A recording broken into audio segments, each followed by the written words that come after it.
Salut YouTube! Aujourd'hui on se retrouve dans une nouvelle vidéo en cuisine avec Olive.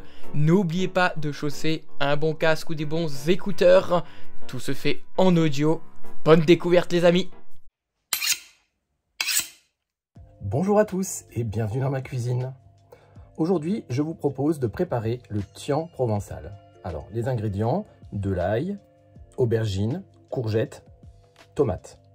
Dans un premier temps, je vais beurrer mon plat, le fond et les côtés.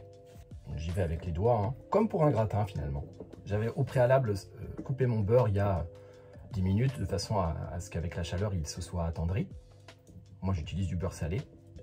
Après si vous préférez utiliser du beurre doux, vous utilisez du beurre doux. Ensuite je vais préparer 2 gousses d'ail que je vais presser dans mon plat.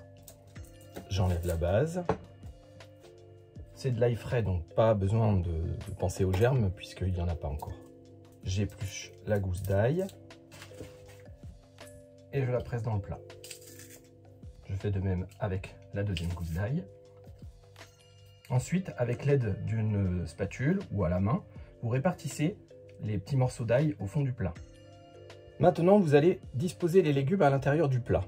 Alors, idéalement, c'est d'avoir une planche de travail assez grande, de façon à disposer les 3 légumes côte à côte. Donc courgettes, tomates, aubergines. Ensuite, vous allez couper les tranches de légumes. Je vous ai pas dit, hein, mais au préalable, je les ai bien nettoyés, passés sous l'eau. Donc vous coupez vos légumes en tranches d'environ 1 cm.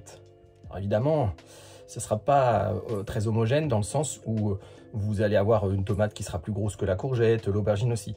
Donc vous faites en sorte que vos légumes soient à peu près à la même dimension. C'est-à-dire que si votre tranche de tomate, elle fait 2 fois la largeur de la tranche de courgette, ben vous la couperez en 2.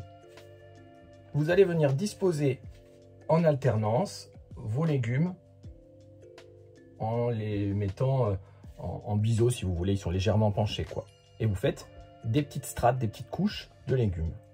Voilà, mes légumes sont prêts. Je les ai tous disposés dans mon plat. À titre indicatif, j'ai un plat qui fait 2 litres, un peu plus de 2 litres. J'ai utilisé 3 tomates, 3 grosses tomates, une courgette et la quasi-totalité d'une aubergine. Alors maintenant, je vais assaisonner avec du poivre, du sel. J'essaie de répartir mon sel de manière homogène en mettant pas trop, mais par contre qu'il y en ait un peu partout. Je vais y ajouter quelques feuilles de basilic que je vais déposer sur mon plat en fait. Ça fera comme une petite décoration si vous voulez. J'y ajoute des herbes de Provence.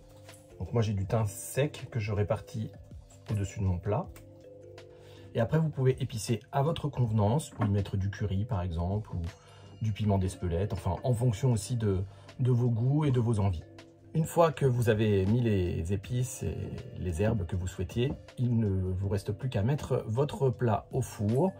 Vous allez le laisser mijoter pendant environ 50 minutes à 1 heure dans un four à 150 degrés, 140-150 degrés. Vous vérifiez la cuisson au bout d'1 heure. Si vous sentez que les légumes sont encore croquants, vous enfournez encore pendant un quart d'heure, 20 minutes. Voilà, je vous souhaite un bon appétit et je vous remercie pour vos écoutes. Alors, ça vous a plu? Si vous avez toutes questions, suggestions ou interrogations, n'hésitez pas en section commentaires, on se fera un plaisir que ce soit Olive ou moi-même à vous répondre. N'hésitez pas à vous abonner à la page Facebook et à la chaîne YouTube pour être au courant de toutes les dernières sorties et actualités. Également les amis, partagez le contenu, ce sera important pour nous et pour ceux qui souhaitent apprendre à faire de bons plats. Bon appétit, à la prochaine!